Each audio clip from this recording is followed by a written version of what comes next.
कंपनियों के नतीजे आए हैं और नतीजों पर हम मैनेजमेंट से बातचीत करेंगे। आरती ड्रग्स के अच्छे नतीजे आए हैं। आय में सालाना आधार पर 7% की बढ़ोतरी दर्ज की गई है और नतीजे और आगे के आउटलुक पर बातचीत करने के लिए कंपनी के सीएफओ एंड सीईओ अधीश पाटिल हमारे साथ जुड़ गए हैं। अधीश जी, बहुत शुक्रिया आपका समय देने के लिए। स्वागत है आपका 18 आवर्स स्वदेश पर। अगर हम साल दर साल और तिमाही आधार पर अगर मार्जिन ग्रोथ की अगर हम देखेंगे तो आपसे ये जानना चाहेंगे कि आपको कहां से मदद मिल रहा है और साथ ही आप इन नंबर्स को क्या इनसे आप खुश हैं? कैसी है स्थिति अभी?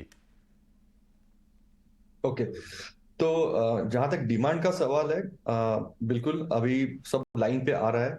Because last entire financial year में एंटीबायोटिक सेगमेंट डोमेस्टिक मार्केट में थोड़ा डल रहा। उसका भी काफी रिवाइवल आया।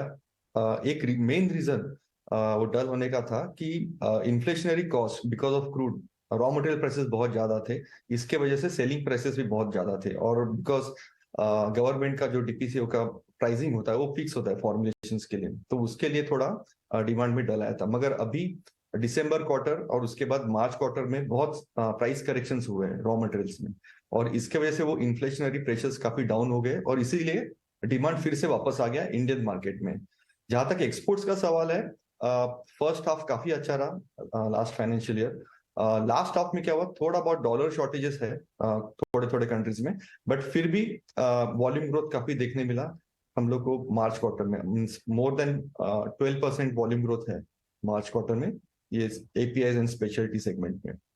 और जहां तक मार्जिन्स का सवाल है, मार्जिन्स इंप्रूव हुए हैं सिक्वेंशियल बेसिस पे, मगर हमें लग रहा है कि ग्रॉस कंट्रीब्यूशन और ज्यादा इंप्रूव हो सकते हैं।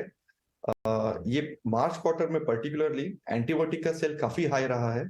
और प्रॉब्लम ऐसा हुआ है कि एंटीबायोटिक का हम लोग हाई कॉस्ट इन्वेंट्री कैरी कर रहे थे बाय दिसंबर एंड, तो वो काफी ज्यादा लिक्विडेट हो चुका है मार्च क्वार्टर में। सो गोइंग फॉरवर्ड हमें लग रहा है कि और बेटरमेंट हो सकता है मार्जिन्स में, ग्रॉस कंट्रीब्यूशन में, और ईबिटा ऑलरेडी इंप्रूव हो चुका है। सो वी होप कि जो हमारा 14-16% का टारगेट है ईबिटा का, वो जल्दी ही अचीव कर लें।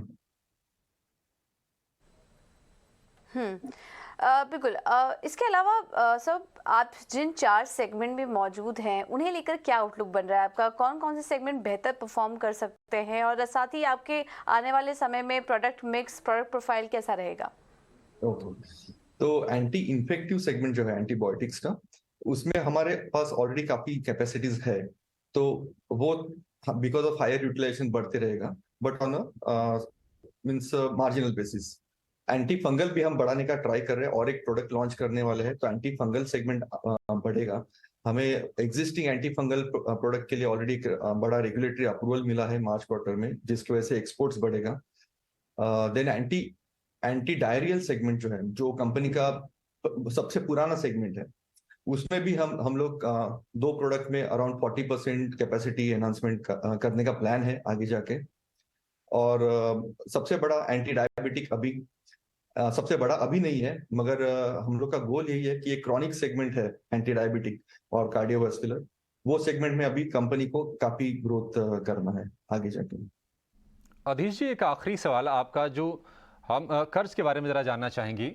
जो नेट डेट टू इक्विटी का जो रेशियो है वो थोड़ा हम देखने की उसमें स्टेग्नेशन आ गया है, तो कर्ज में कमी को लेकर आप क्या प्लान बना रहे हैं?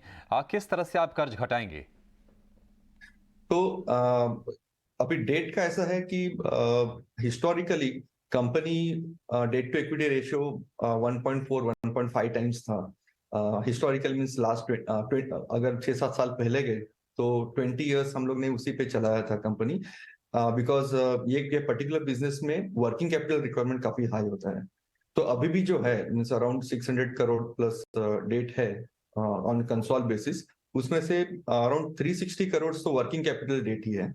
डेफिनेटली थोड़ा बहुत वर्किंग कैपिटल इंप्रूवमेंट आ सकता है, उससे थोड़ा डेट कम होगा, मगर मेनली अभी काफी सारे एक्सपांशन चालू है कैपेक्स प्रोग्राम, तो उसके लिए थोड़ा टर्म डेट भी ले रहे हैं। मगर 0.5 ये जो रेशियो है वो काफी हेल्दी रेशियो है, और हमारा कॉस्ट ऑफ डेट भी काफी चीप है, तो उसके वजह से आरओई में भी लेवरेज मिलता है। तो ये जो 0.5 का डेट टू इक्विटी रेशियो है वो एक स्वीट स्पॉट है हमारे लिए, तो हम ये मेंटेन करेंगे, और अगर इनफैक्ट कम होता है तो we will give shareholder payout as well.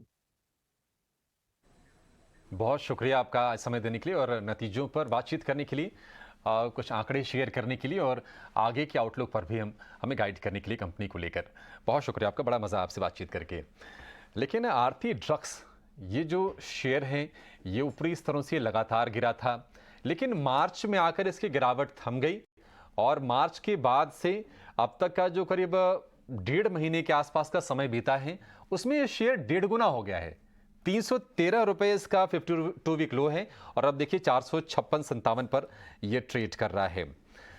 Ashish ji, Aarti drugs क्योंकि हम देख रहे हैं कि फार्मा में एक नई तेजी की शुरुआत तो हो गई है, अक्रॉस द बोर्ड हमें वो सेंटिमेंट के हिसाब से दिख भी रहा है, क्योंकि बहुत बीट एंड डाउन स्टॉक्स थे, परफॉर्म किया नहीं था 1.5-2 साल तक, पूरी अंडर परफॉर्मेंस रही थी। 1.5-2 साल नहीं बल्कि आप 1 साल को हटा दीजिए अगर 2020 को, FY20 को, तो करीब 7-8 साल की अंडर परफॉर्मेंस थी। आरती ड्रग्स को लेकर आप राय दीजिए, क्या शेयर यहां से अभी जो तेजी दिख रही है वो जारी रहेगी? बिल्कुल, मैं आपकी बात से सहमत हूँ कि एक लंबे समय तक अंडर परफॉर्मेंस के बाद करीब 315 के लेवल से स्टॉक ने दोबारा से अपनी अपवर्ड जर्नी शुरू की है। और यदि सितंबर टू दिसंबर क्वार्टर पे नंबर्स पे भी नज़र डालें तो काफ़ी अच्छा इजाफा देखने को मिला है आरती ड्रग के प्रॉफिटेबिलिटी में। मैं देख रहा हूँ करीब 36 करोड़ से बढ़ के 56 करोड़ के आसपास का मुनाफा हुआ है।